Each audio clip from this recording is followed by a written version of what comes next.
This time next week, the Pittsburgh Steelers will report to St. Vincent College in Latrobe for the 58th edition of training camp there. The biggest question for the Steelers entering training camp centers on star pass rusher TJ Watt, who remains in a contract dispute with Pittsburgh. Will Watt show up to training camp and conduct a hold-in like he did last time while in search of a new deal? Or will he continue what he did this offseason and hold out, not showing up at all?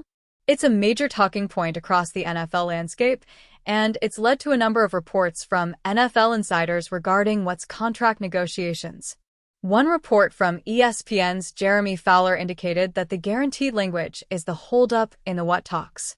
But ESPN's Adam Schefter reported that it's about the length of the contract Watt is seeking.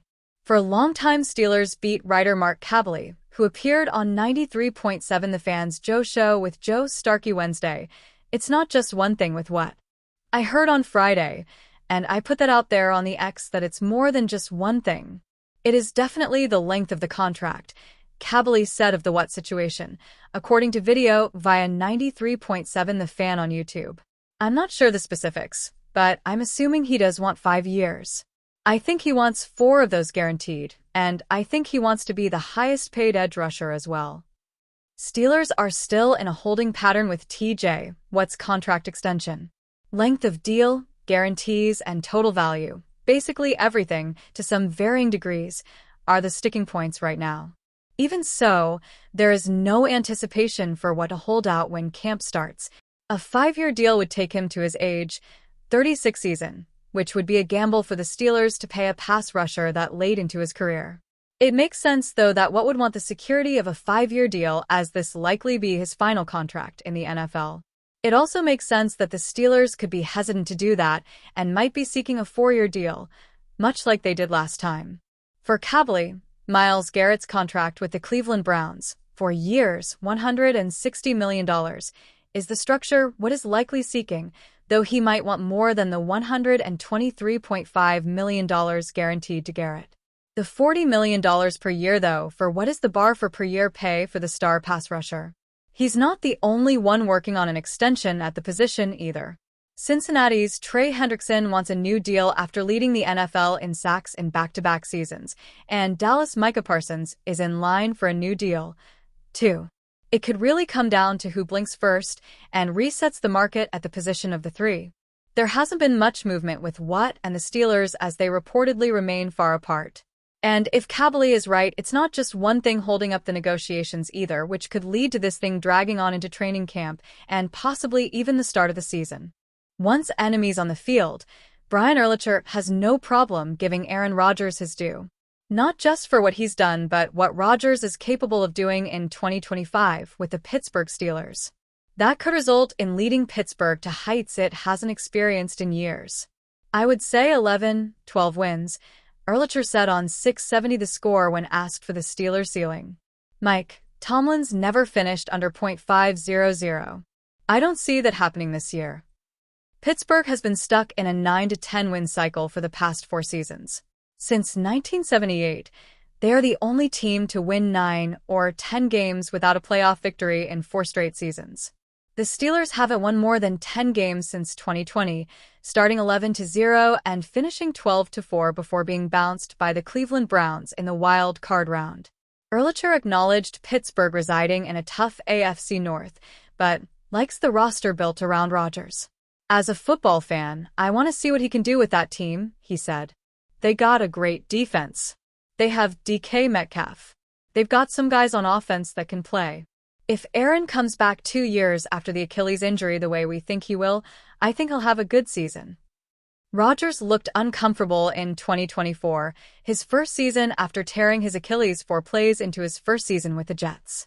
Several players who have dealt with the injury or any major knee/leg injury have noted the difference between that first and second year back. The first year still involves rehab and recovery, taking away from off-season training. There's often also a mental block for the player to get over, to fully trust their body coming off a serious ailment. The second year can be fully dedicated to football. However, past history doesn't support that. Achilles tears in quarterbacks are rare and make case studies limited, but Miami Dolphins QB Dan Marino wasn't better 2 years after his 1993 Achilles tear than he was the year after. The same is true for Vinny Testaverde after tearing his Achilles in 1999, which famously forced punter Tom Tupa to play quarterback.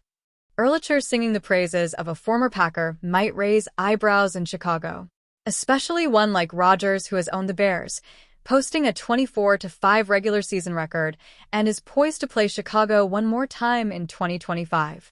But Ehrlicher, who noted his wife is a Steelers fan, is just calling balls and strikes. "I'm an Aaron Rodgers fan," he said. "People can get mad if they want to. I like the way he plays. I like what he stands for. I like what he says. I'm a fan." Ehrlicher will likely root against Rodgers when the Steelers and Bears square off. But if Ehrlicher's 12-win ceiling comes true, odds are good Pittsburgh will leave Chicago as a victor this November. Last year, Justin Simmons signed a one-year, $7.5 million contract with the Falcons, which is manageable for the Steelers. Statistically, he had a solid enough season with 2 interceptions and 7 passes defensed. Although he didn't make the Pro Bowl or All-Pro, it was his first time off such lists in 6 years. The Steelers need a one-year Band-Aid after trading Minkah Fitzpatrick, and Simmons makes more sense than riding with Juan Thornhill. They signed Thornhill to be a backup and situational player, and that's what he should do. One quality Justin Simmons has that fits into the Steelers' scheme is playmaking ability. It's something they prioritize, even down to the wardrobe. Though he only has 5 interceptions combined the last 2 years, he recorded at least 4 in 4 consecutive seasons. In 2022, he shared the league lead with Fitzpatrick with 6 interceptions. It's not a coincidence that we're talking about a lot of players whose accolades are now preceded by former All-Pro, former Pro Bowler. The Justin Simmons the Steelers would be signing in 2025 is not the same guy. At least Juan Thornhill has been learning the defense all offseason. For all we know, Pittsburgh wants Jalen Ramsey playing safety anyway. If that's the case, the Steelers signing a starter like Justin Simmons doesn't make sense. All of this really hinges on how they view Ramsey and how much time he might spend at safety. There's nothing saying he could play there at a high level. The Steelers are building toward the 2025 season, following yet another disappointing year. While they reached the playoffs, they once again lost decisively in the first round. They are facing questions, both publicly and perhaps privately as well. Questions about the standard and what the Steelers stand for. The rookie class of a year ago was successful, but they need to step up into staple starters in 2025. And they need everyone healthy to do it, not an insignificant consideration. They needed a strong influx of talent in both free agency and in the 2025 NFL draft yet again. These sorts of uncertainties are what we will address in our Buy or Sell series. In each installment, we will introduce a topic statement and weigh some of the arguments for either buying it, meaning that you agree with it or expect it to be true, or selling it, meaning you disagree with it or expect it to be false.